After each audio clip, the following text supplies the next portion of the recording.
For reading today, we're learning to research a topic by asking ourselves questions and taking notes as we read. This is not the first day that we're doing this, but I wanted to give you another example. I'm looking for you to jot down some important information about your historical figures as you read. So I'm on a different book that's about Rosa Parks. This book isn't only about Rosa Parks, it's actually called 12 Incredible Facts About the Montgomery Bus Boycott.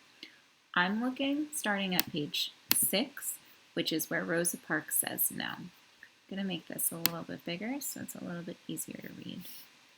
In 1955, Rosa Parks was a 42-year-old black woman living in Montgomery, Alabama. She works as a seamstress. She was also involved in the National Association of the Advancement of Colored People, NAACP. This organization worked to gain equal rights for black people. December 1st, 1955, started off as a typical day for Parks. She paid the 10 cents to ride the bus home from work. She sat behind the sign on the bus that separated white passengers from black passengers. After the white section of the bus was filled, the driver told Park and the other 3 black passengers sitting in her row to stand up so that the white man could sit there. The other passengers in the row moved to the back, but Rosa stayed in her seat. The bus driver walked to the back of the bus. He asked Parks if she was going to get up. She told him no. The driver called the police. Parks was taken off the bus and arrested. Parks' arrest was the final straw for the frustrated black citizens of Montgomery. That night, Joanne Robinson from the Women's Political Council wrote a letter to the black community and encouraged everyone to boycott the buses for one day on Monday, December 5th. At the same time, E.D. Nixon, the founder of the Montgomery NAACP, was busy calling local pastors and black community leaders. He asked them to support the boycott. When we think about civil rights leaders, we also want to think about who inspired them and what they inspired. So I'm still working on that same note-taking page. I might write that Rosa Parks inspired others to stand up for what's right. It might seem silly because she's sitting down for what's right. And I even want to say that she was given the opportunity to move and told to move, and she didn't. So she was really, why isn't it taking? Okay, maybe. There we go. She was strong enough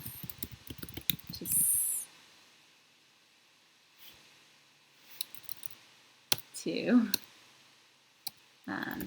fight for what she thought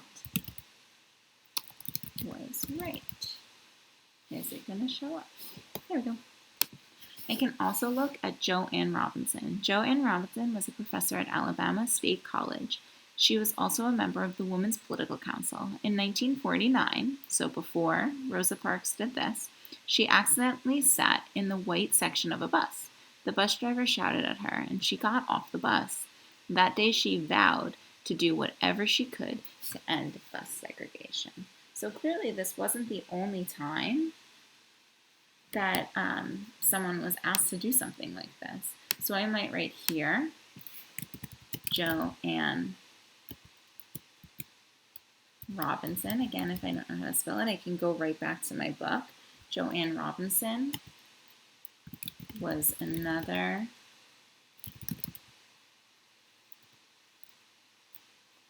black woman asked to move on the bus. She did. And I'm going to say she regretted it because that day she vowed to do whatever she could to end bus segregation. So that makes me think that she regretted her decision.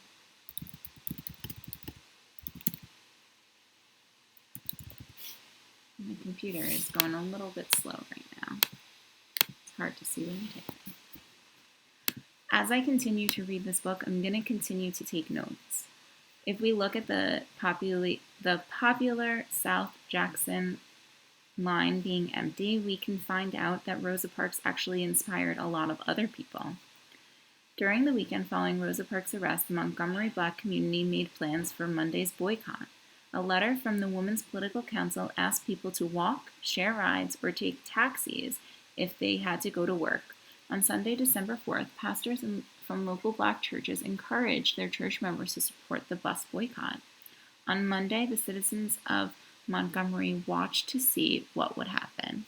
So right here, we can even write that she inspired others to stand up. She inspired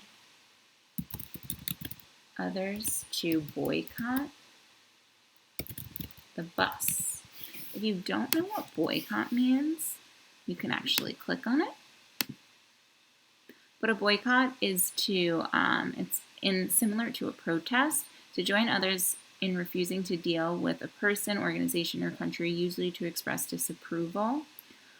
So boycotting means that they're not taking the bus anymore. So just because of her action of not getting up, others boycotted the bus.